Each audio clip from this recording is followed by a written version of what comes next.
सुनिए डॉक्टर श्याम सुंदर पराशर जी की यह अद्भुत कथा। आज की इस द्वितीय दिवसीय कथा के प्रथम भाग में भक्तों आप लोग ईश्वर की प्राप्ति के कई साधनों के बारे में जानेंगे। इस प्रकार से हमारे श्रीमद् भागवत कथा से हर तरह के सांसारिक दुखों का निवारण होता है और आध्यात्मिक सुख को प्राप्त होता है। इन सब के बारे में आज आप लोग सुनेंगे। श्री राधे। हम तभी तक देख रहे हैं जब तक सो रहे हैं। आंख खुली कि स्वप्न समाप्त, और जब तक आंख नहीं खुली तब तक स्वप्न की हर चीज हमें सही लगती है। जगने के बाद सब झूठी लगती है, सब मिथ्या था। स्वप्ने नरथा गमो यथा, ऐसी धामना स्वेन सदा निरस्तकोकम। अपने स्वरूप का बोध होते ही मायाकृत ये जगत जाल निरस्त हो जाता है। ऐसे उन सच्चिदानंद प्रभु का, परमेश्वर का हम सब मिल करके ध्यान करते हैं। बोलो सच्चिदानंद भगवान की जय।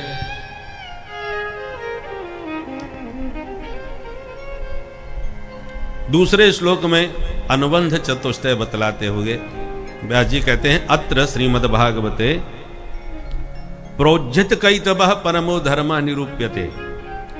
इस ग्रंथ में हम निष्कपट परम धर्म का निरूपण करने वाले हैं।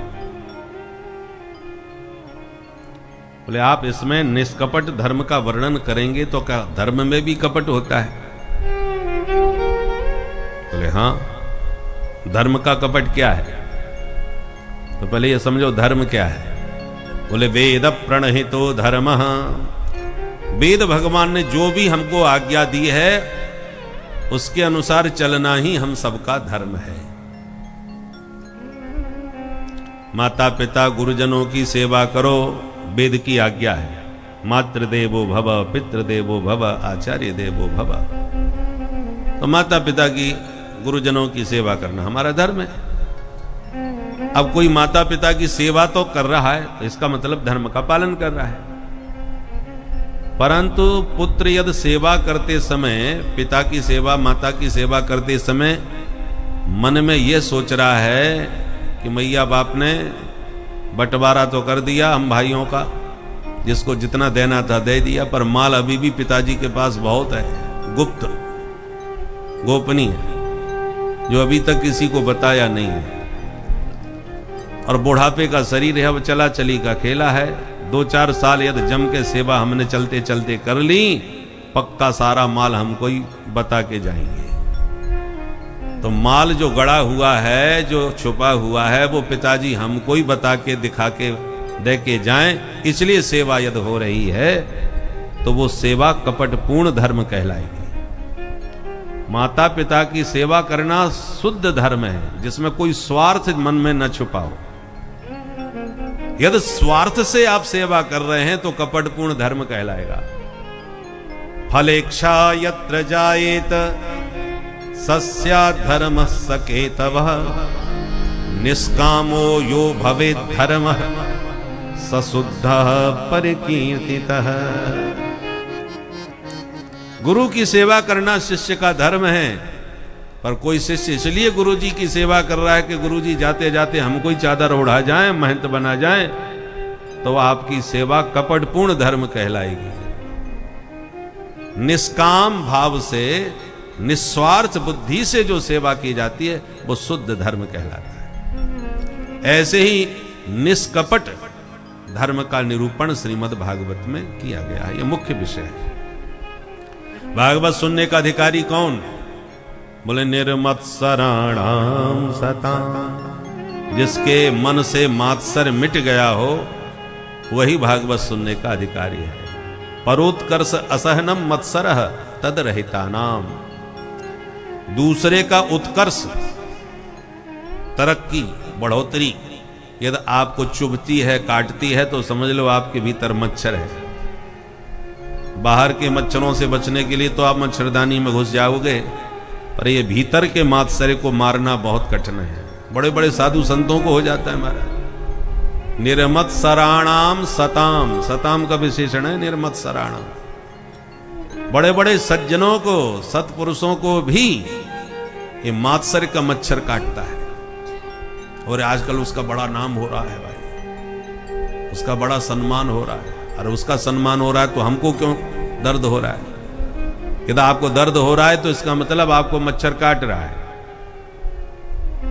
उस मच्छर को मारिए, मन से निकालिए, तब कथा सुनने आई है, तो कथा का पूर्ण लाभ आपको मिलेगा। पदार्थानुकूल पात्रता होनी चाहिए। गाय का दूध अमृत है, पर तनिक खट्टे बर्तन में रख दिया तो दूध फट जाएगा, फिर रबड़ी तस्मई बढ़िया नहीं बन पाएगी दूध की। उसी प्रकार कथामृत जो है, हरि कथामृत, भागवतामृत, उसको सुनने वाला श्रोता निर्मत्सर होना चाहिए, मात्सर्य मुक्त। जब दूसरों की बढ़ोतरी देखकर आपका मन मुग्ध होने लगे कि भगवान की बड़ी कृपा है, भैया ऐसी कृपा सबके ऊपर बरसे, सर्वे भवन्तु सुखिनः, ये भाव सच्चे मन से मन में आवे तो समझो आप भागवत सुनने के अधिकारी पात्र हो। सुनने से फायदा क्या होगा? वेद्यम वास्तवमत्र वस्तु शिवदम, शिवदम वस्तु अत्र वेद्यम। उस परम वस्तु का तुम्हें बोध हो जाएगा, जिसके बोध हो जाने से तुम्हारा कल्याण हो जाएगा। वस्तु क्या है? वास्तव वस्तु क्या है? वास्तवो जीवः वास्तवी माया वास्तवम जगत। जीव जगत और माया, इन सबको वास्तव कहा जाता है, वही वास्तव वस्तु है। उस वास्तव वस्तु का तुम्हें बोध होते ही तुम्हारा परम कल्याण हो जाएगा, और तापत्रयोन्मूलनम, आप तीनों तापों से विमुक्त हो जाओगे। दैहिक, दैविक, भौतिक ताप आपके जीवन से समाप्त हो जाएंगे।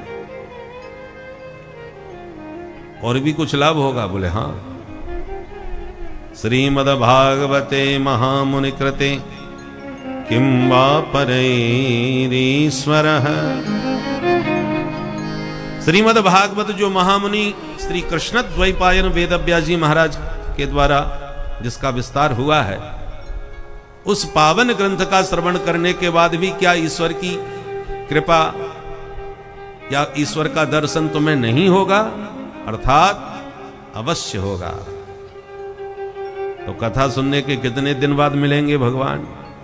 बोले सद्यो हृदयवरुद्धते त्रिकृत भी शुश्रूष भी तत्क्षणात्।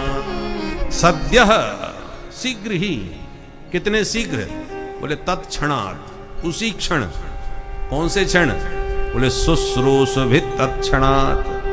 श्रोत भी माने श्रोतुम इक्षत भी, जहां तुम्हारे मन में उत्कट श्रवण की उत्कंठा उत्पन्न हुई कि तत्क्षणात् ईश्वर हृदय अवरुद्धते। सुनने की इच्छा उत्पन्न होते ही ईश्वर हृदय में आकर के अवरुद्ध हो जाते हैं। शब्दों पर ध्यान दें, विराजते नहीं कहा कि ईश्वर हृदय में आके विराजमान हो जाते हैं, कहते हैं अवरुद्धते। अवरुद्ध माने कैद, बंधक। जेल में कैदी भी रहता है और जेलर साहब भी रहते हैं, पर जेलर साहब यदि जेल में कैदियों के बीच खड़े हैं, बैठे हैं, तो उनको विराजमान कहा जाएगा। और कैदी जो है वो विराजमान नहीं है, वो अवरुद्ध कहा जाएगा। विराजमान वो होता है कि जब मर्जी आवे उठ के चला जाए। आप लोग सब विराजमान हैं, जब मर्जी पड़ी उठ के चले गए। पर गेट बंद कर दिया जाए और बोले अब पूरे कथा के विश्राम आरती के बाद ही गेट खुलेगा, तब आप विराजमान नहीं, अवरुद्ध कहे जाएंगे। फिर आपको कोई फोन करके कहे भाई साहब बहुत जरूरी काम है, जरा बाहर आओ, तो आपको कहना पड़ेगा क्या करें, कथा में फंस गए भैया, हमें नहीं मालूम था कि यहाँ गेट बंद हो जाता है। अवरुद्ध थे। भगवान श्रोता के हृदय में विराजमान होते हैं, ऐसा नहीं कह रहे सुखदेव व्यास जी महाराज। हृदय में शीघ्र ही आके भगवान अवरुद्ध हो जाते हैं, कैद हो जाते हैं। तो जब भगवान को हृदय में कैद करने वाला ये अनुपम ग्रंथ है, तो लोग सुनने क्यों नहीं आते? तो शुश्रूषभी से पहले उसका विशेषण है कृत भी, सुकृत भी। जब तक वो उसका सुकृत बलवान नहीं होगा, सुकृत माने पुण्य, जन्मांतरे भवेद पुण्यम तदा भागवतम लभेद। जन्मांतर के पुण्य जब फलीभूत होते हैं, जोर मारते हैं, तब कथा सुनने की उत्कंठा उत्पन्न होती है। और पुण्य बल कमजोर है तो श्रद्धा ही नहीं होगी। विश्वासो नैव लभ्यते। ईश्वर में, ठाकुर जी के श्री विग्रह में, ठाकुर जी के नाम में, सदगुरुदेव भगवान में, किसी तीर्थ स्थान में स्वल्प पुण्य बताम लोके विश्वासो नहीं बजायते। जिनका पुण्य कमजोर होता है उनके मन में इन सब के प्रति विश्वास होता ही नहीं।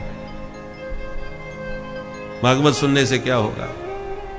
पुण्य बल नहीं है तो आप कितना भी कार्ड भेज दो, कितने भी टेलीफोन कर दो, चाहे जितना दुराग्रह करो, अरे साहब एक दिन आओ तो सही, भागवत हो रही है बहुत जोरदार। तो जब आप ये कहीं मिलेगा तुम्हें भागवत सुनने की पड़ी, हमें मरने की फुर्सत नहीं है साहब, हम पे इतना वक्त कहां। इसलिए सुकृत भी शुश्रूष भी, जो सुकृतात्मा होंगे उन्हीं के मन में सुनने की उत्कंठा उत्पन्न होगी। और जब उत्कंठा उत्पन्न होती है उसी क्षण हृदय में हरि आके अवरुद्ध हो जाते हैं। बोल भागवत भगवान की जय। अब तीसरे श्लोक में स्वरूप समझा रहे हैं। निगम कल्पतरोर गलितम फलम शुकमुखादमृत द्रवसंयुतम। निगम माने वेद। नितराम गमयति बोधयति, जो निरंतर उस परमात्म तत्व का हमें बोध कराता है, ऐसे वेदों का नाम है निगम। और निगम कौन है? बोले कल्पतरोह, कल्प वृक्ष। वेद रूपी उस विशाल कल्प वृक्ष से श्रीमद् भागवत रूपी रसीला फल टपक के नीचे गिरा। निगम कल्पतरोह गलितम फलम। किसी ने कहा बहुत पका हुआ फल ऊंची डाली से गिरे तो फूट जाएगा, तो भागवत फूटा हुआ फल है क्या? बोले नहीं नहीं, फूटा नहीं। क्यों नहीं फूटा? बोले धम्म से नीचे नहीं गिरा।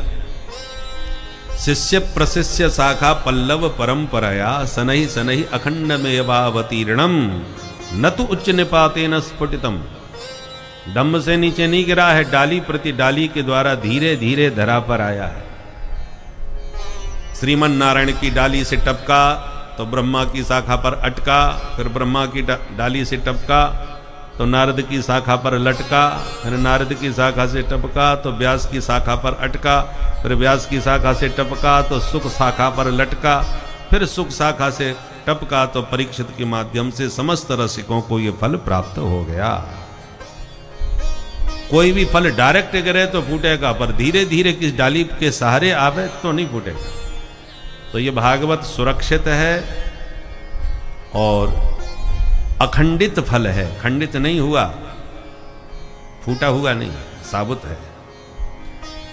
अच्छा, हमारा साबुत तो है पर खट्टा है कि मीठा? व्यास जी बोले बहुत मीठा है, जबरदस्त मीठा है। अमृत द्रव संयुतम, अमृत के समान मधुर है।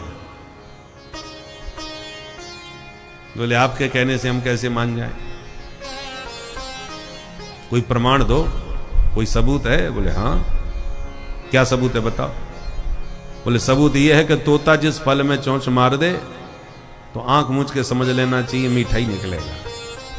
फलों का परम पारखी तोता होता है। तो मेरे भागवत रूपी फल में भी सुखदेव जैसे परमहंस का मुख लगा हुआ है, इसलिए गारंटी से कहते हैं मीठा है। सुख मुखादमृत द्रव संयुतम पिबत भागवतम रसमालयम मुहुरहो रसिका भुवि भावका। व्यास जी कहते हैं हे रसिक जनो, हे भावुक जनो आओ। और इसलिए ये मधुराति मधुर फल है, मधुराधिपते रखिलम मधुरम, माधुर्य मूर्ति माधव की दिव्य कथाओं से परिपूर्ण परम मधुर फल है। इसलिए रसिको आओ और इस रस का बारंबार पान करो, बारंबार पान करो। बोलो भागवत भगवान की जय, श्री सुखदेव जी महाराज की जय। एक बार के पीने से समझ में नहीं आएगी बात। मुहु मुहु, मुहु माने बारंबार। दुर्व्यसन कितने खतरनाक होते हैं, पर जिनको लग जाते हैं फिर वो मरने से नहीं डरते, पर छोड़ नहीं सकते। प्यार से बोलो जय श्री राधे, जय श्री राधे। ये व्यसन लगते कैसे हैं? संगति से। कोई तम्बाकू कभी ना खाता हो और उसको अचानक गलती से कोई खिला दे तो चक्कर खा के गिर पड़ेगा। और खिलाने वाले दो दो दाने पकड़ा पकड़ा करके खा के देखो तो सही। और दो दो दाने खिलाते खिलाते एक दिन पूरी पुड़िया साफ कर जाते हैं। फिर तो एक पुड़िया से भी काम नहीं चलता, दो दो एक साथ में लेते हैं। और फिर उन्हें बिल्कुल ना मिले तो फिर उनको चक्कर आने लग जाता है कि भाई आप बिना उसके तो हमारा मूड ही नहीं बनता। तो पहले खाने पर चक्कर आ रहा था, अब बिना खाए चक्कर आ रहा है। और कोई बहुत मीठी और स्वादिष्ट होती हो सो भी बात नहीं, कड़वी। जितने भी दुर्व्यसन है कोई स्वादिष्ट थोड़ी होते हैं। चाहे वो पुड़िया खाओ, तम्बाकू खाओ या मदिरा पान करो, मदिरा भी कोई बहुत मधुर थोड़ी होती है। सब कड़वी चीजें हैं, परंतु कड़वी चीजें भी व्यक्ति को अपना दास बना लेती है। कब? जब बार बार उसे ग्रहण करता है तब। फिर भागवत तो परम मधुर है, और इस मधुरामृत का एक बार में स्वाद नहीं लगेगा। मुहु मुहु, बार बार इसका पान करो, और जितनी बार पीते जाओगे उतना ही स्वाद बढ़ता जाएगा। और एक दिन इसके इतने दीवाने व्यसनी हो जाओगे कि फिर किसी के कार्ड की प्रतीक्षा नहीं करनी पड़ेगी कि कार्ड आवे तभी कथा सुनने जावे। फिर तो पता भर चल जाए कि कथा हो रही है तो धावंती रसलम पटाहा। जो रसिक होते हैं अनाहूत भागते हैं बिन बुलाए। जब पुष्प में मादक मकरंद की सुगंध व्याप्त होती है तो भौरे को निमंत्रण कार्ड नहीं भेजना पड़ता। भ्रमर उसकी मादक गंध पर स्वतः उमड़ उमड़ के चारों ओर से दौड़ने लगते हैं, भागने लगते हैं। गंध उन्हें खींचती है, सुगंध। ऐसे ही जो भागवती के रसिक भृंग हैं वो निमंत्रण की, आह्वान की प्रतीक्षा नहीं करते, वो स्वतः दौड़े भागे चले आते हैं। बोल बंसी वारे की जय। जैसे हमारी विधायिका जी, वैसे प्राय लोग जो आते हैं ना, ऐसे लोगों पर कहाँ समय होता है। केवल औपचारिकता के लिए ही उनका आना जाना रहता है, बस एक बार हो गया। परंतु जो वास्तव में ही रसिक होते हैं वो ऐसे सुदुर्लभ क्षण के लिए स्वतः लालायित रहते हैं। औपचारिकता की वहां आवश्यकता नहीं रहती। इसलिए व्यास जी महाराज हम सबसे कह रहे हैं, हे रसिकाः, हे भावुकाः, मुहु मुहु पीबत। इस रस को तुम एक बार मत पीना। मुहु मुहु माने बारंबार, जितना हो सके उतनी बार इसको ग्रहण करो, तब इस रस का चस्का तुम्हारी चित्त पर लगेगा। बोल भागवत भगवान की जय। श्रीमद् भागवत के प्रथम अध्याय में सौनकादि ऋषियों ने सूत जी महाराज से 6 प्रश्न पूछे हैं। पहला प्रश्न, पुंसामेकांततः श्रेयः तन्नः संसितुमर्हति। सौनक जी कहते हैं, सूत जी महाराज, इस समय घोर कलयुग आ चुका है। लोगों की बुद्धि और भाग्य दोनों मंद है। किसी का भाग्य मंद हो पर बुद्धि का धनी हो तो बुद्धि के बल से अपना निर्वाह कर लेगा। बौद्धिक स्तर पर अपना गुजारा कर लेता है बुद्धिमत्ता से। और बुद्धि के 12 बज रहे हों तो भाग्य का चमत्कार हो, तो भाग्य के बल पर निर्वाह हो जाएगा। ऐसे कई हैं देश में जिनकी बुद्धि पर बिल्कुल 12 बज रहे हैं, पर भाग्य के धनी हैं जो महाराज पीएम बनने के भी स्वप्न देख रहे हैं। बोलो राधे राधे राधे। तो या तो भाग्य का बल हो या बुद्धि का बल हो, परंतु इस कलयुग में मंदः सुमंद मतयः मंद भाग्या उपद्रुता। सौनक जी कहते बुद्धि से भी लोग मंद हैं और भाग्य के भी अति मंद हैं। तो भाग्य और बुद्धि जिनकी दोनों ही मंद हों, ऐसे जीवों का कलयुग में कल्याण कैसे होगा? ये पहला प्रश्न। दूसरा प्रश्न यह है, हमारे सनातन धर्म में शास्त्र बहुत हैं और जितने भी पंथ हैं उन पंथ के धर्म ग्रंथ सबको मालूम है, एक ही एक प्रसिद्ध नाम है। परंतु हमारे सनातन धर्मियों से हमसे पूछा जाए कि तुम्हारा धर्म ग्रंथ क्या है, तो बताना मुश्किल हो जाएगा। 4 वेद हैं, 6 शास्त्र हैं, 18 पुराण हैं, तो महाभारत और रामायण जैसे ऐतिहासिक ग्रंथ अलग हैं। इतने ग्रंथों का भंडार है कि बस पूछो मत। इसलिए कृपा करके ये बताइए, समस्त शास्त्रों का सार क्या है? सभी शास्त्रों के हमें तो नाम तक नहीं मालूम, फिर पढ़ना समझना तो बहुत बड़ी बात है। कलयुग के प्राणियों के पास ना इतना समय है ना इतनी बुद्धि, इसलिए कृपा करके सभी शास्त्रों का सार निकाल के हमको दीजिए। तीसरा प्रश्न यह है, भगवान अवतार क्यों लेते हैं? भगवान जो सर्व समर्थ हैं, कर्तुम अकर्तुम अन्यथा कर्तुम समर्थ हैं,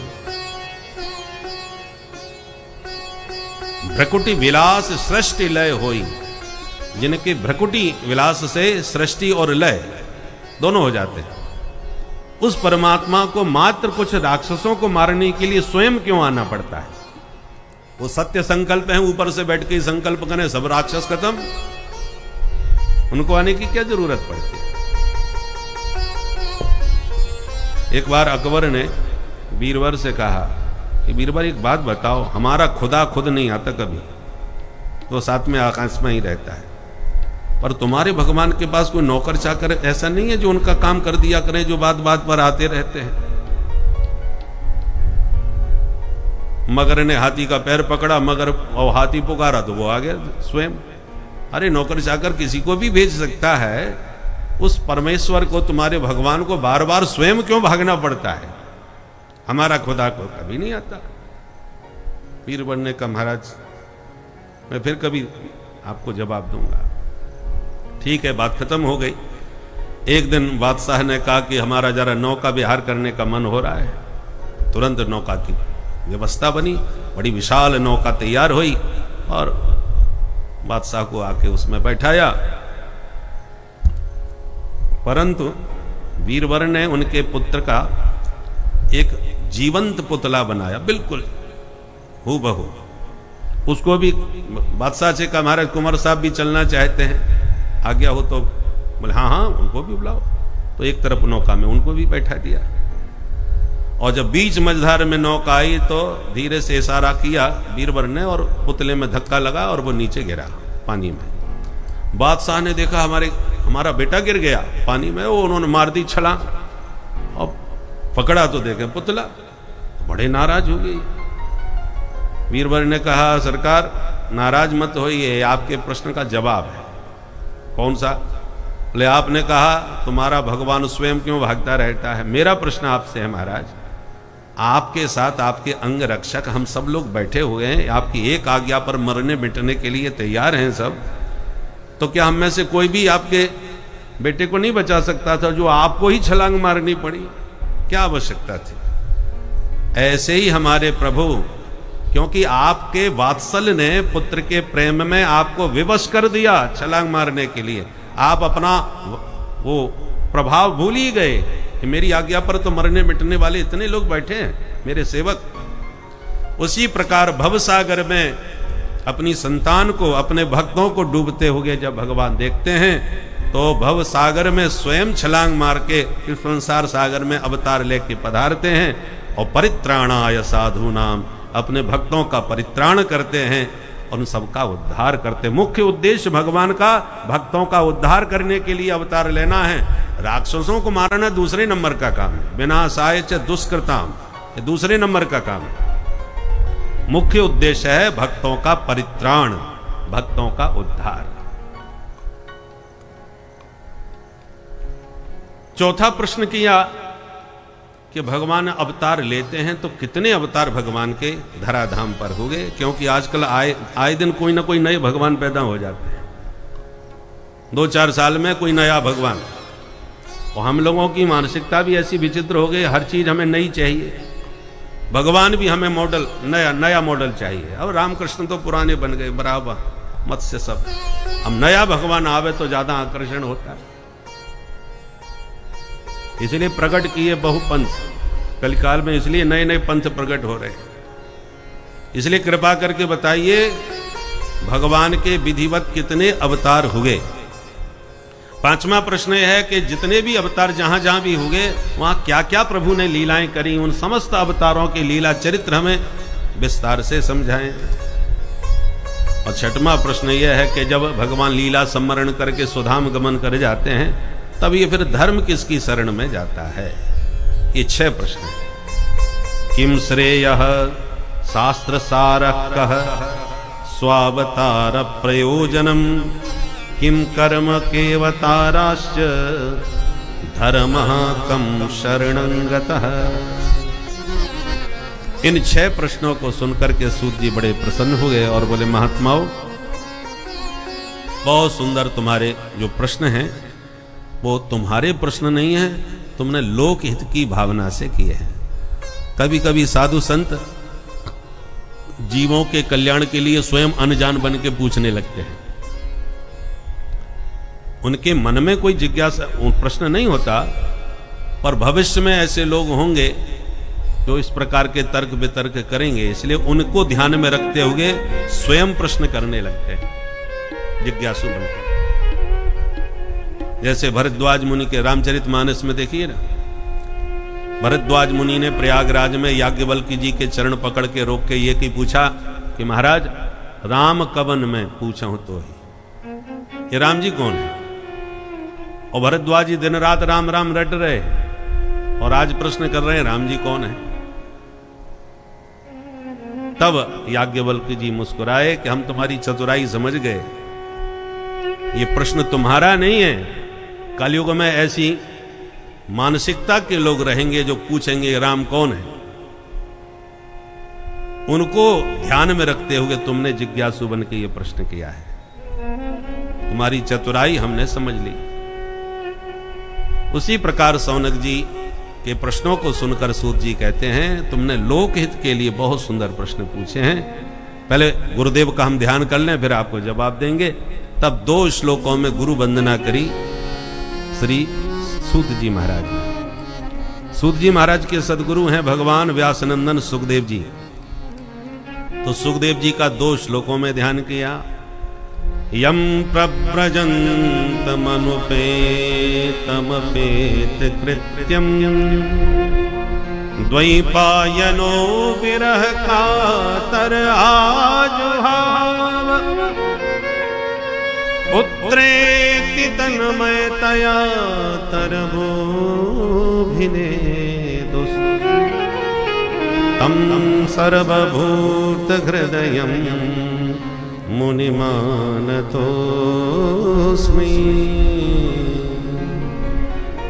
यस्वानुभावमखिलश्रुतिसारमेक मध्यात्मदीपमतितीरिषितान्तमोऽन्धं संसारिणां करुणयाः पुराणगुह्यं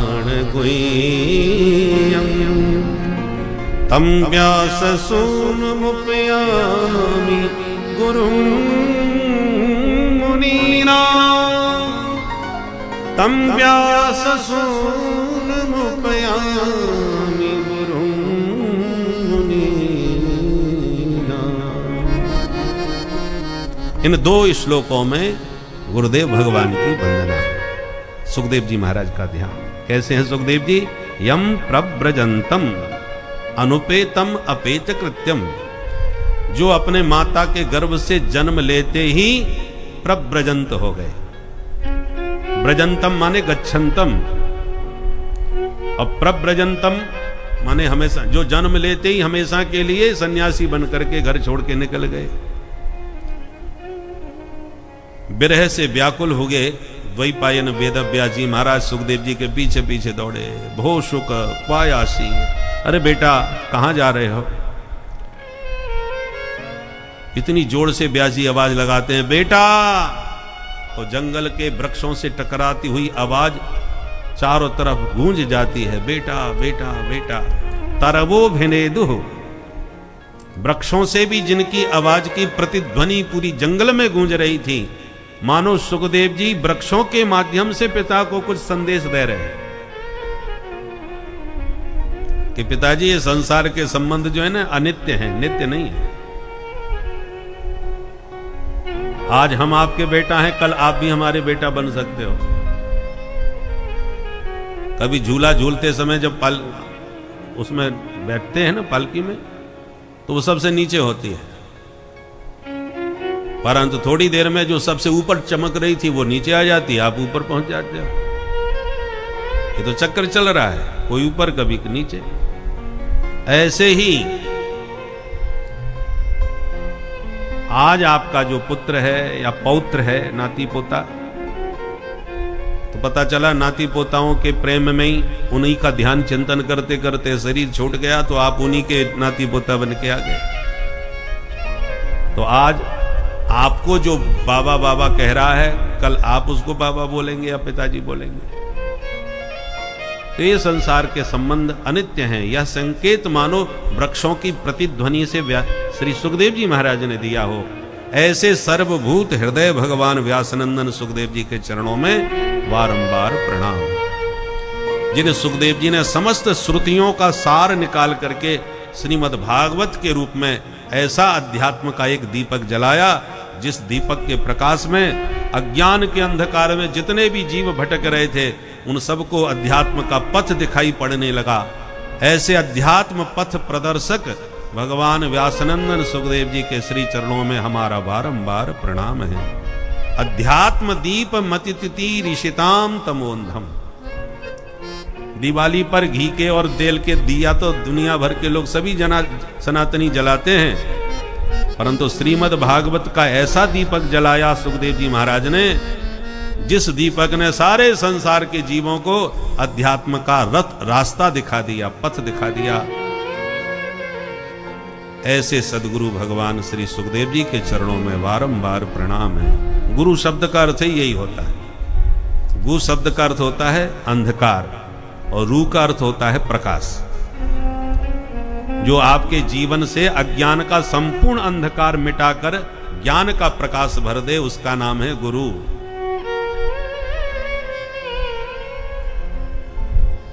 गुरु शब्द बड़ा गौरवशाली होता है, बड़ा महत्वपूर्ण होता है।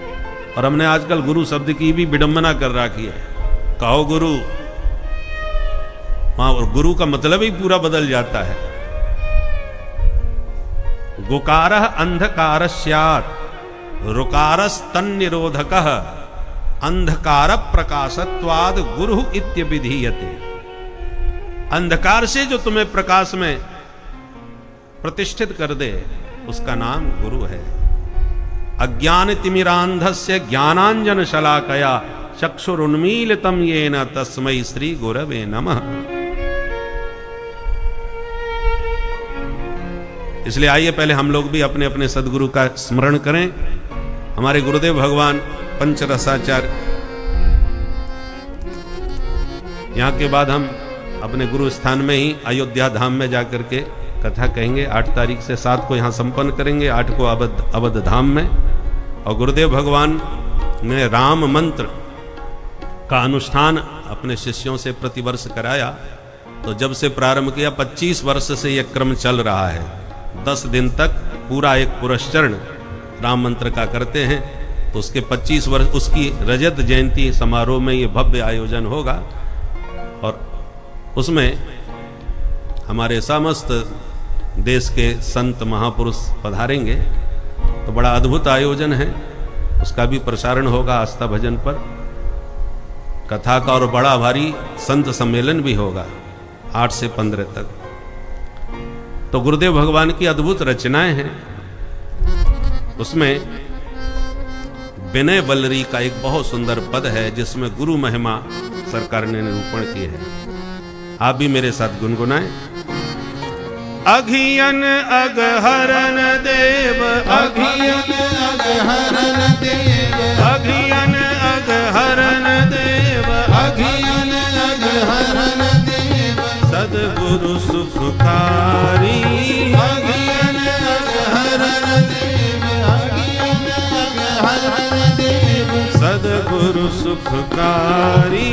अघियन अगहरन देव, अघियन अगहरन देव, आरत हर प्रभु कृपाल, आरत हर प्रभु कृपाल, दीन बंधु प्रणत पाल, दीन बंधु प्रणत पाल, आरत हर प्रभु कृपाल, दीन बंधु प्रणत पाल, आरत हर प्रभु कृपाल, दीन बंधु प्रणत पाल, सुधा सिंधु जनहि बोर, सुधा सिंधु जनहि बोर, सुधा सिंधु जनहि बोर, सुधा सिंधु जनहि बोर, अभय करन हारी।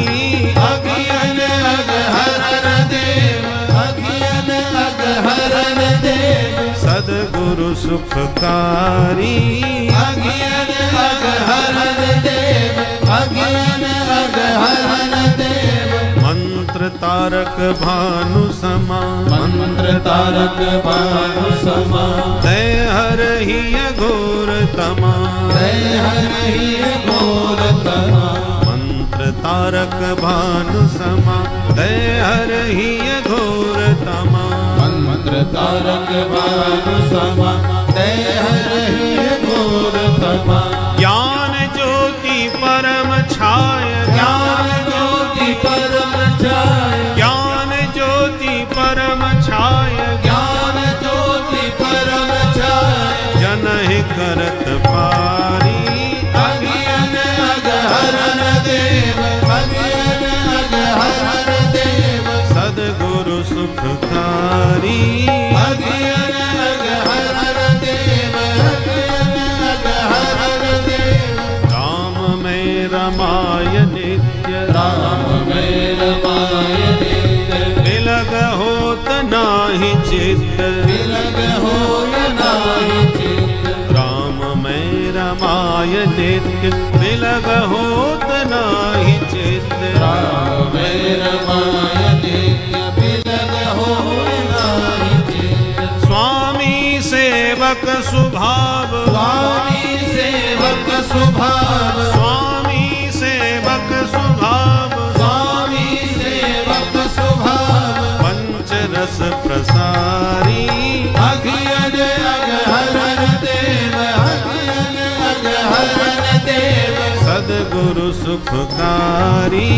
अघियन अगहरन देव, अघियन अगहरन देव, झरना झर झरत झार, झरना झर झरत जार, हृदय बीच रस सुखार, हृदय बीच रस सुखार, झरना झर झरत झार, हृदय बीच रस सुखार, झरना झर झरत जार, हृदय बीच रस सुखार, श्री हर्षण ही हरण हार, श्री हर्षण ही हरण हार, श्री हर्षण ही हरण हार,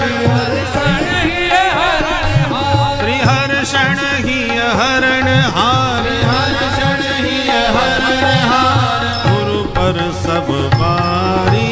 अघियन अगहरन देव, अघियन अगहरन देव, सद्गुरु सुखकारी। अघियन अगहरन देव, अघियन अगहरन देव, अघियन अग अघियन अग अघियन अग हरण देव श्री सद्गुरुदेव भगवान की जय। अघ माने पाप, और उन पापों को अघ कहा जाता है जो बिना भोगे कभी नष्ट नहीं होते, भोगना ही पड़ता है। अवश्यमेव भोक्तव्यम कृतम कर्म शुभाशुभम, जिसको कहते हैं प्रबल पाप, जबरदस्त। कुछ पाप ऐसे होते हैं जो प्रायश्चित करने से खत्म हो जाते हैं। चांद्रायण व्रत कर लो, कृष्णायण व्रत करो, पुरस्चरण करो, इन सब से पाप नष्ट होते हैं। और कुछ पाप ऐसे होते हैं जो किसी भी प्रयास नष्ट नहीं होते, वो भोगने ही पड़ते हैं। अवश्यमेव अन्य क्षेत्रे कृतम पापम तीर्थ क्षेत्रे विनश्यति। अन्य कहीं जगह पर आपने कोई पाप किए हैं तो तीर्थ में जाके स्नान करके, गंगा सरजू स्नान करने से वो सब साफ हो जाते हैं। पर तीर्थ क्षेत्रे कृतम पापम वज्रलेपो भविष्यति। अब तीर्थ में ही जाकर के आपने पाप किए तो वो वज्रलेप हो जाते हैं, उनको भोगना ही पड़ेगा। वो कहीं भी नहाने से अब धुलने वाले नहीं है, प्रबल हैं। उनको अघ कहते हैं, जो बिना भोगे खत्म ना हो उसका नाम अघ।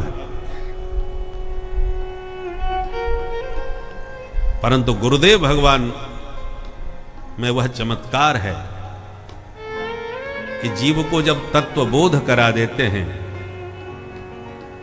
तो तत्व ज्ञान होने के बाद फिर कोई पाप शेष नहीं रह जाता, सब भस्मसात हो जाते हैं। ज्ञान प्राप्त हो जाए तो ज्ञानाग्नि में भस्म होने लगते हैं। तो गुरुदेव के द्वारा ही वह दिव्य ज्ञान विज्ञान प्राप्त होता है, जिससे न भोगे, जो बिना भोगे समाप्त न होने वाले अघ भी क्षीण हो जाते हैं, नष्ट हो जाते हैं। मंत्र तारक भानु समा दय हर ही अघोर तमा। जो तारक मंत्र गुरुदेव देते हैं वो सूर्य के समान होता है। मंत्र तारक भानु समा। तो जैसे सूर्य के उदय होने पर अंधकार नष्ट हो जाता है, निशा समाप्त हो जाती है, ऐसे ही जो ज्ञान गुरु देते हैं मंत्र के रूप में, बीज जो हमारे हृदय में डालते हैं कान के द्वारा, बीज मंत्र। वैसे तो देखो राम राम कोई भी जपो कल्याण सबका है, पर राम तत्व का रहस्य यदि विज्ञान आपको प्राप्त हो गया तो जीव मुक्त हो जाता है। जब भी परमात्मा का साक्षात्कार होता है तो जीव मुक्त हो जाता है। मुक्त का अर्थ ही यही है कि इस जन्म मृत्यु रूपी बंधन से मुक्त होना, क्योंकि समस्त जीव एक चक्र में बंधे हुए हैं। जन्मना मरना, फिर किसी योनि में जन्मना मरना, फिर किसी योनि में जन्मना मरना, कर्म के हिसाब से उचित योनि प्राप्त करना, किस योनि में वो जाएगा ये उसके कर्म के हिसाब से होता है। और यह जो चक्र है यह चलता रहता है, तब तक चलता रहता है अनंत कोटि तक, जब तक कि वह जीव जो है ईश्वर का साक्षात्कार न कर ले। जैसे ही वो ईश्वर का साक्षात्कार करता है उसे मोक्ष प्राप्त हो जाता है, जिससे वह इन चक्र इन बंधनों से मुक्त हो जाता है। तो इस ज्ञानमयी कथा को सुनते रहें। श्री राधे। होना चाहिए जिसने विधिवत उपनयन धारण किया हो, यज्ञोपवीत धारण किया हो, उपनयन हुआ हो। उपनयन, नयन माने आंख। दो आंखें तो सबको विधाता ने दी है, पर जनेऊ संस्कार होने के बाद दूसरी आंख मिलती है शास्त्र की, इसलिए उपनयन संस्कार उसे कहते हैं। अब तुम्हें शास्त्र का अधिकार मिल गया। यदि आपका विधि विधान से जनेऊ हुआ है तो आप वेद पढ़ सकते हैं, और नहीं हुआ तो आप ब्राह्मण कुल में जन्म लेकर के भी वेद के अधिकारी नहीं हैं। ऐसा नहीं कि किसी को, चाहे ब्राह्मण क्षत्रिय वैश्य कोई भी हो, किसी का जब तक जनेऊ नहीं होगा वह वेदाधिकारी नहीं होता। उसको गायत्री मंत्र पढ़ने का, जपने का अधिकार नहीं होता। जपता और यह जपेगा तो रिएक्शन होगा, उल्टा उसका परिणाम होगा।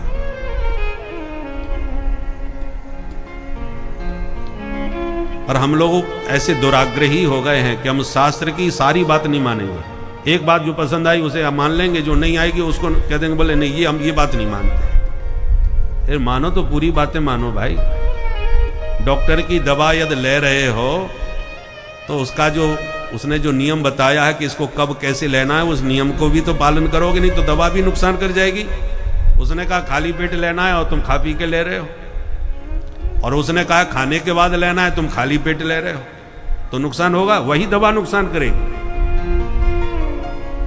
दवा की विधि भी डॉक्टर की आपको माननी चाहिए। उसी प्रकार मंत्र यदि शास्त्रों में ऋषियों ने लिखे हैं तो मंत्र का विधान भी लिखा है, विधि भी लिखी है, इसको कब किस स्थिति में कैसे जपना चाहिए, किसको जपना चाहिए, तो उसकी विधि का भी तो पालन करो।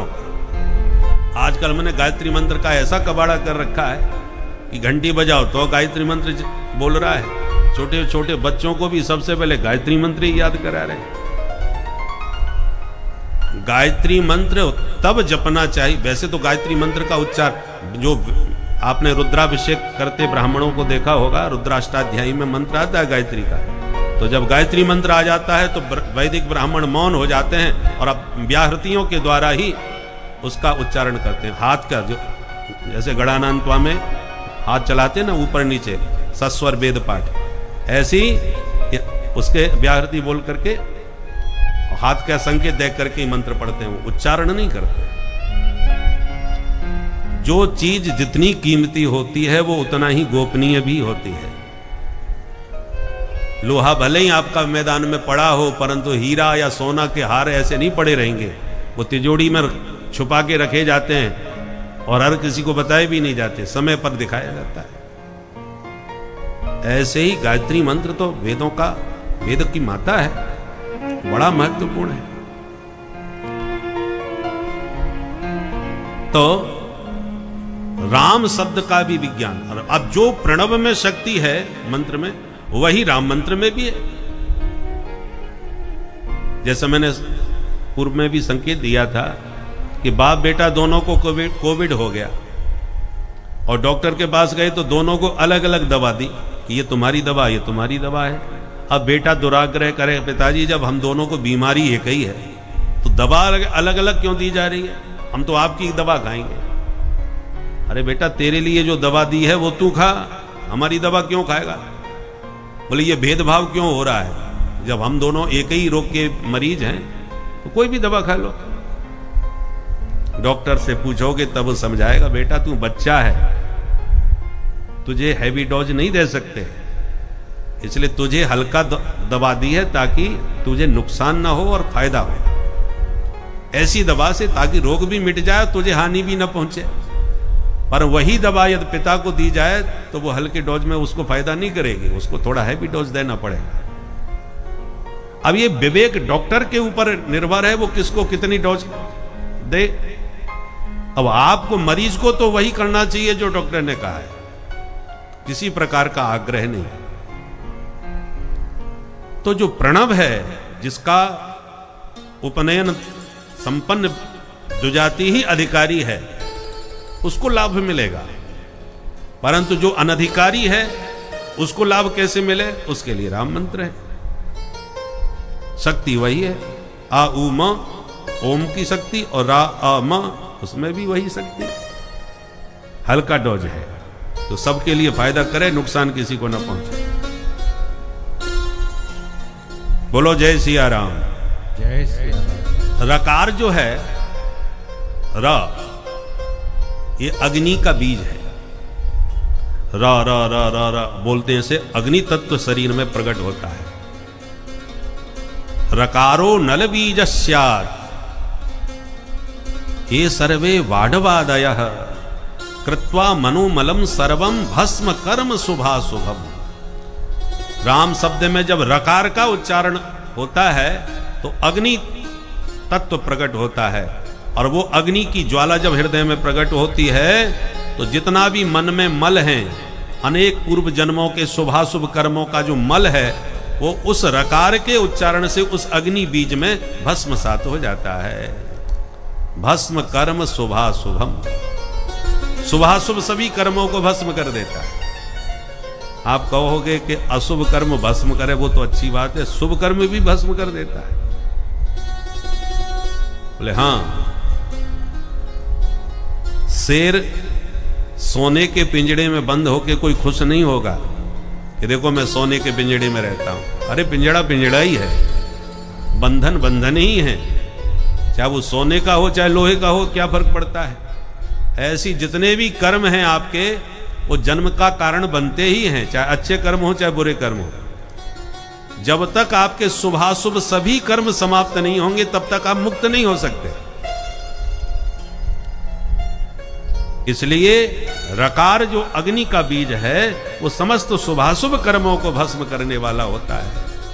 और रा में जो आ है वो अकार क्या है, बोले अकारो भानु बीजस्यात्, वो सूर्य का बीज है।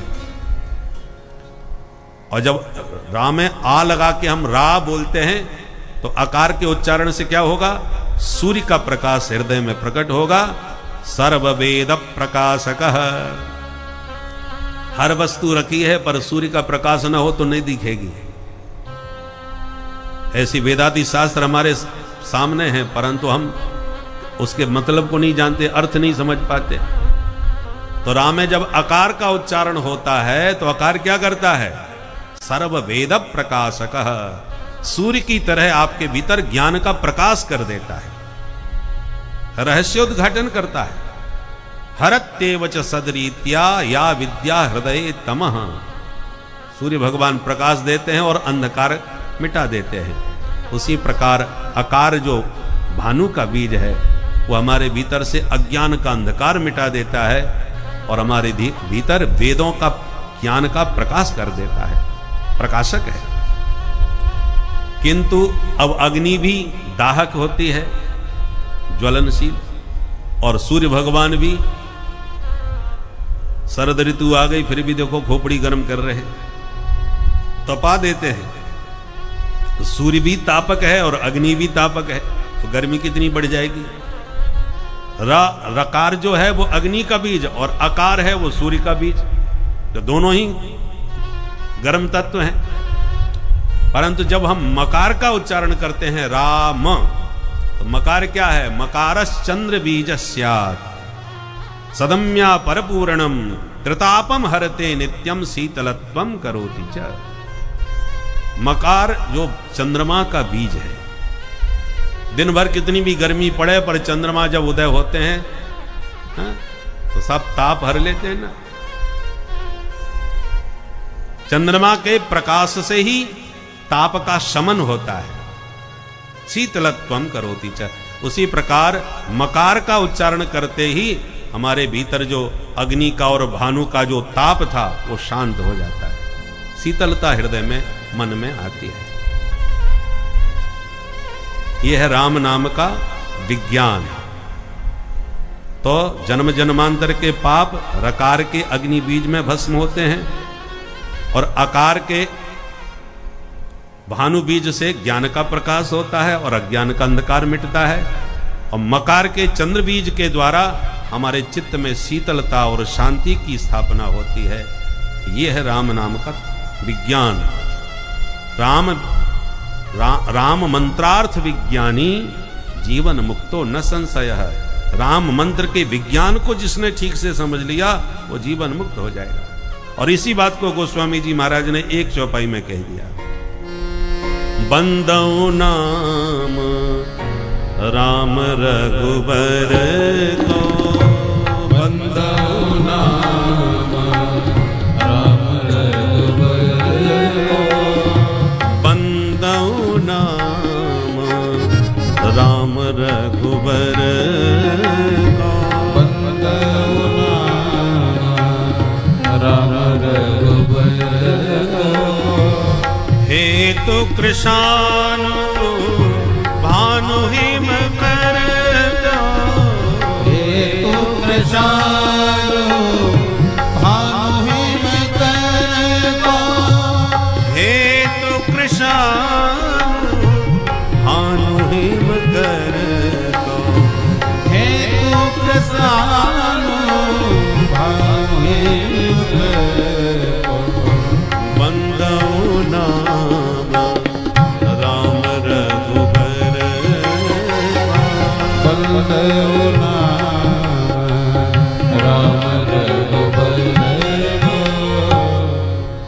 हम राम नाम की वंदना करते हैं। बाल कांड में ही नाम महिमा में बड़ी लंबी चौड़ी महिमा गाई है। नाम महिमा में अद्भुत गोस्वामी जी महाराज का वंदना प्रकरण किसी को भी नहीं छोड़ा जिसकी वंदना न की हो। खलों की वंदना है, दुष्टों की वंदना है, सबकी वंदना है। उसमें उसके बाद जब नाम की महिमा गाई तो नामी से नाम को ज्यादा महत्व दिया है गोस्वामी जी महाराज ने। पहले तो एक तरफ ये भी कहते हैं को बड़ छोट कहता अपराधु, मैं किसको बड़ा छोटा कहूं, नाम बड़ा के नामी। अंत में हर दृष्टि से उन्होंने कहा नामी से नाम बड़ा है। राम एक तापसती तारी और नाम कोटि खल कुमति सुधारी। राम जी ने कुछ ही जीवों का उद्धार किया है, पर भगवान के नाम ने तो असंख्य जीवों का उद्धार कर दिया। राम जी को समुद्र पर सेतु निर्माण करके समुद्र पार करने में कितनी कठिनाइयां आई। सेतु हेतु श्रम कीन न थोरा, कितना परिश्रम करना पड़ा तब सेतु बना करके पार हो गए। पर नाम लेत भव सिंधु सुखाई, भगवान का नाम से तो भव सिंधु ही सूख जाता है पूरा। करो विचार सुजन मन माही। इतनी नाम की महिमा का अद्भुत निरूपण किया गोस्वामी जी महाराज। वो कहते हैं हम राम नाम की वंदना करते हैं। किसी ने पूछा कौन से राम जी की वंदना कर रहे हो? जब राम कह दिया तो रघुवर कहने की क्या जरूरत थी? बंदौ नाम राम रघुवर को। जब राम कह दिया तो रघुवर क्यों? पुनरावृत्ति का दोष नहीं आएगा। राम और रघुवर दोनों कह रहे। बोले नहीं नहीं, रघुवर इसलिए कहना पड़ा कि 3 राम हो गए हैं इतिहास में, राजा राम, परशुराम, बलराम। राम जी से पहले परशुराम जी भी तो हो चुके हैं, और राम जी के बाद कन्हैया के बड़े भैया बलराम जी भी तो होंगे, और तीनों को राम नाम से जाना गया है। परशुराम जी वो भी राम के नाम, उनका भी नाम राम ही है, पर फरसा लेके हमेशा चलते हैं, इसलिए परसा के साथ उनका नाम जुड़ गया, परशुराम हो गया। और कन्हैया के भैया का भी नाम राम ही है, परंतु बहुत अधिक बल होने से उनको बलराम कहने लगे। परंतु भगवान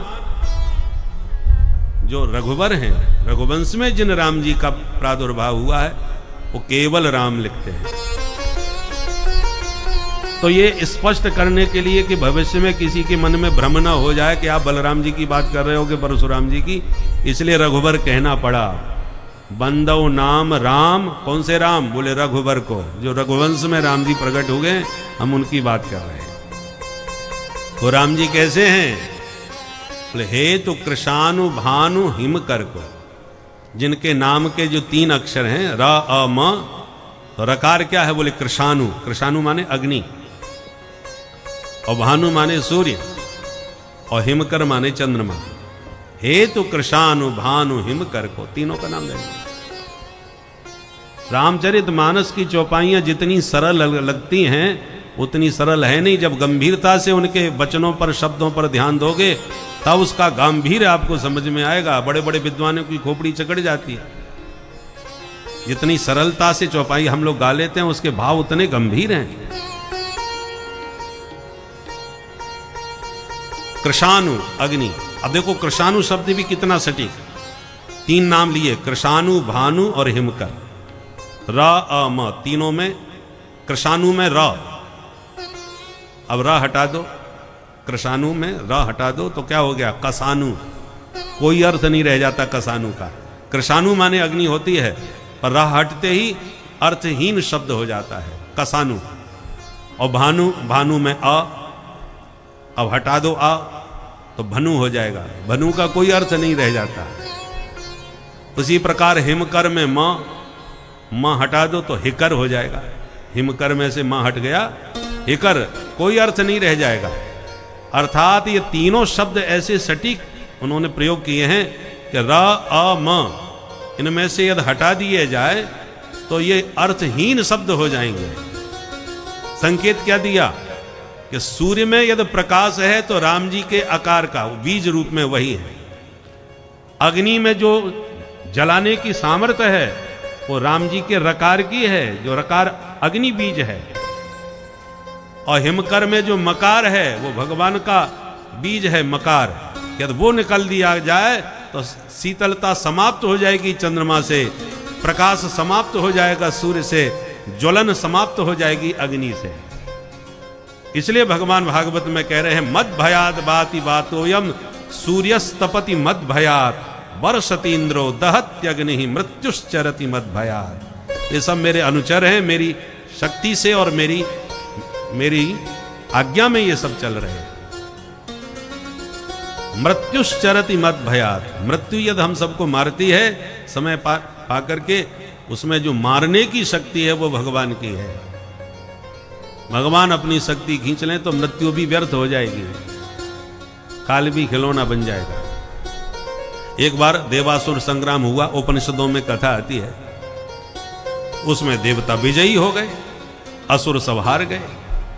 तो विजय होने पर विजय का उन्माद देवताओं में आ गया कि बारे हमने शस्त्र बल से, बल और अस्त्र बल से और बाहुबल से और संगठन बल से, देख लो हमने असुरों का संहार कर दिया, सबको मार भगाया। तो विजय का जब अहंकार देवताओं में बहुत अधिक बढ़ गया तो भगवान को लगा इनमें भी आसुरी भाव आ रहा है, इनका भी इलाज करना पड़ेगा।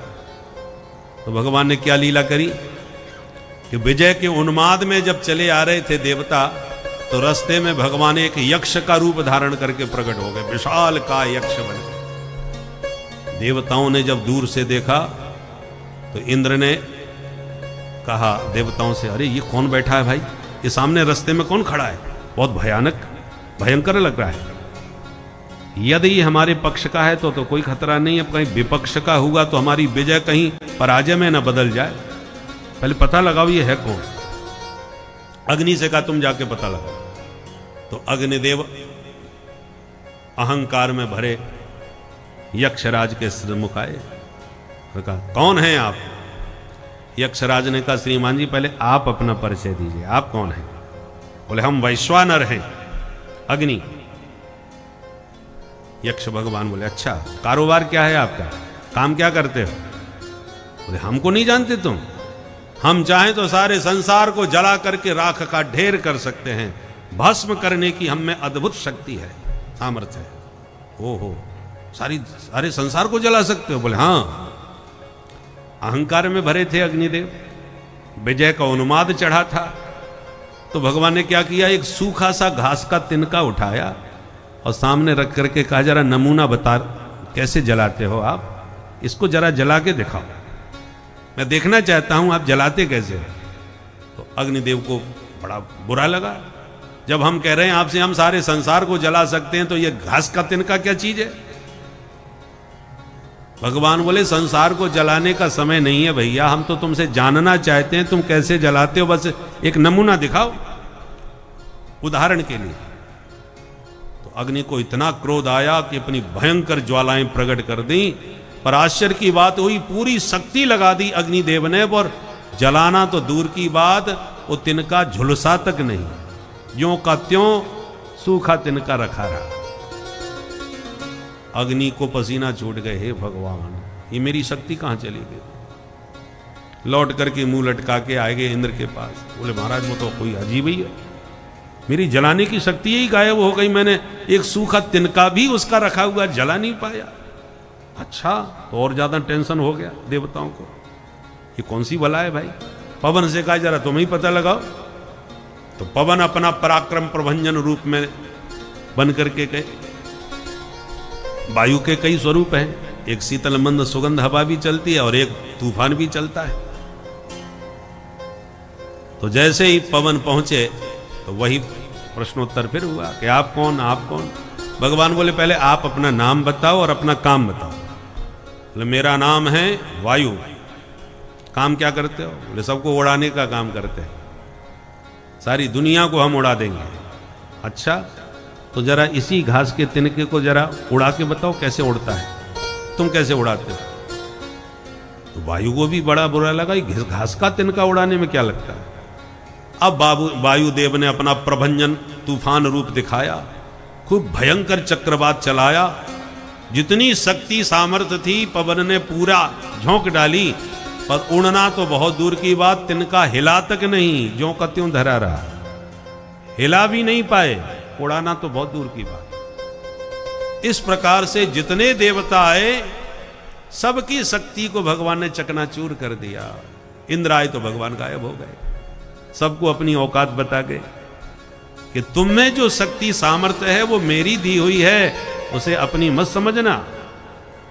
ये भगवान ने देवताओं को दिखा करके उनका अहंकार तोड़ दिया। ये उपनिषदों में कथा है।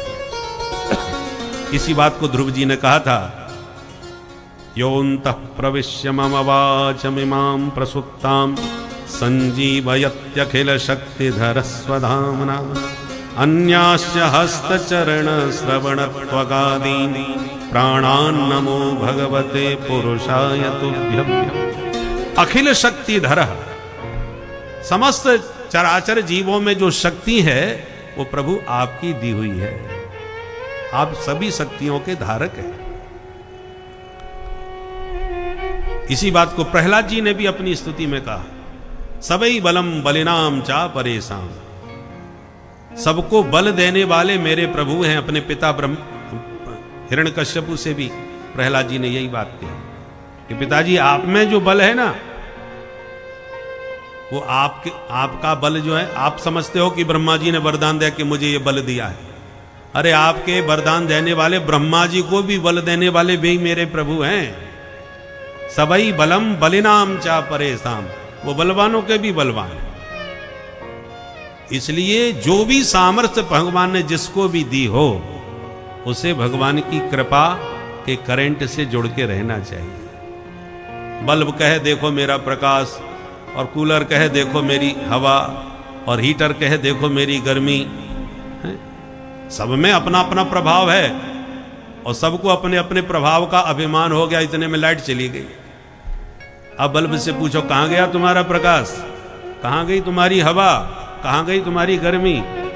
केवल एक करंट के जाते ही सब बेकार हो गए, सारे उपकरण व्यर्थ हो गए। उसी प्रकार कृपा का करंट भगवान ने जिसको जिस रूप में दिया है, उसको अपना प्रभाव न मान के प्रभु की कृपा का अनुभव हमेशा करते रहना चाहिए। हम कहें कि देखो हमारा वैदुष्य, देखो हमारी वाणी, और इतने में पता चला कि एक तार ढीला हो गया, तो जो आरती उतार रहे थे, चरणामृत ले रहे थे, फूल माला पहना रहे थे, वही पकड़ करके तुरंत पागल खाने में भर्ती करे आए। क्या हो गया महाराज जी को? बोले थोड़े हिल गए, थोड़ा तार एक हिल गया। कितनी देर लगी? मसकहीं करहि बिरंच प्रभु अजहि मसकते ही। भगवान कृपा करें तो मच्छर को विधाता बना सकते हैं। ब्रह्म कृपा, प्रभु कृपालु हैं, और हमारे प्रभु सामर्थ्यवान को भी कमज़ोर बना सकते हैं, और कमज़ोर को भी अति बलवान बना सकते हैं। कहा गया है कि जब भी प्रभु किसी जीव पर दया करता है, कृपा करता है, तो उसके समय जो उसके प्रतिकूल चलता है उसके अनुकूल हो जाता है। उसकी समस्त बाधाएं कट जाती हैं तथा सभी लोग उसका आदर सम्मान करने लगते हैं, उसके साथ हो जाते हैं। जो लोग कल तक उसका विरोध कर रहे थे वो आज उनके साथ होने लगते हैं। तो यह सब जो है यह भागवत कृपा है, क्योंकि भागवत कृपा अति दुर्लभ चीज़ जो मान के चलिए कि इस संसार में है, इस ब्रह्मांड में है। इस रास्ते पर जाने के लिए हर तरह से माया आपको रोकने का प्रयास करेगी, किंतु जब आप हर बाधाओं को पार करके इस रास्ते पर चल ही देंगे तो एक चीज़ तो निश्चित जान लीजिए कि आपका उद्धार हुए बिना नहीं रह सकता, आपका उद्धार अवश्य होगा। ईश्वर का साक्षात्कार होने पर तो क्या पूछिए, तब तो आप जान लीजिए कि आप उस परम शक्ति का जो परमानंद प्राप्त करेंगे, वह उसका वर्णन करना भी असंभव है। श्री राधे राधे। कर्म बड़ा विचित्र होता है महाराज। जब व्यक्ति का पुण्य प्रबल होता है तो उसका उत्तरोत्तर उत्कर्ष बढ़ता चला जाता है और उसके अशुभ कर्म दब जाते हैं। परंतु जब पुण्य क्षीण हो जाता है तो क्षीणे पुण्य मर्त्य लोकम विशंति, पुण्य का प्रभाव क्षीण हुआ और पापों ने अपना जब प्रभाव दिखाना प्रारंभ किया तो तुरंत उसको बड़ी बड़ी ऊंचाई से नीचे धराशायी करके पटक देता है। जब पाप प्रबल होता है तब, जैसे कोई प्रभाव में व्यक्ति बहुत प्रभावशाली हो जाता है तो उसकी जो फाइलें होती हैं वो सब दबा दी जाती हैं, और नेक कोई एक अपराध उसका प्रकट हो गया तो फिर फाइल पर फाइल उखड़ती चली जाती है। बोलो राधे राधे। जब पुण्य प्रबल हुआ तो अपना प्रभाव दिखाएगा, और जब पाप प्रबल होगा तो वो अपना प्रभाव अपने ढंग से दिखाएगा। दोनों दिन रात की तरह दोनों अपना अपना काम करते हैं। पाप प्रबल हुआ तो जेल में चले गए, और पुण्य प्रबल हुआ तो जेल से बाहर निकलते ही जेल मंत्री बन करके बैठ गए। बोलो राधे राधे। उत्तर प्रदेश में ऐसा हुआ कि नहीं? इसलिए दोनों अपना अपना काम करते हैं। तो जो राम मंत्र जो है, मैं निवेदन कर रहा था, ये समस्त पापों का संहारक है। अघियन अघहरण देव, गुरुदेव की कृपा से इन समस्त पाप संतापों का शमन करके हृदय में ज्ञान का प्रकाश करने वाला जो दिव्य राम मंत्र है, वो राम मंत्र देने वाले सद्गुरु होते हैं, जो हमारे अज्ञान का निवारण करते हैं। ऐसे गुरुदेव भगवान के श्री चरणों में बारंबार प्रणाम है। बोल गुरुदेव भगवान की। सौनक जी ने कहा, हमारा ये बताइए, जो भागवत आप हमें सुना रहे हैं, इसकी रचना कब, कहां और किसने की? तब सूत जी कहते हैं, द्वापरे समनुप्राप्ते तृतीये युग पर्यये जातः पराशराद्योगी वासव्यां कलया हरे। श्री कृष्ण द्वैपायन वेद व्यास जी महाराज का अवतार हुआ द्वापर के अंत में। त्रिकालज्ञ थे। जब उन्होंने अपनी दिव्य दृष्टि से भविष्य को देखा तो देखा घोर कलयुग है। कलयुग के प्राणी बहुत अधिक संघर्ष नहीं कर सकते, शास्त्रों में उनकी गति नहीं होगी, तो उनका कल्याण कैसे हो? पहले सिर्फ एक वेद था, ऋग्वेद। फिर व्यास जी महाराज ने उसके 4 विभाग कर दिए, ऋग्वेद, यजुर्वेद, सामवेद, अथर्ववेद। वेदों का विस्तार विभाग करने से उनका नाम वेद व्यास पड़ा। वैसे नाम उनका द्वैपायन था।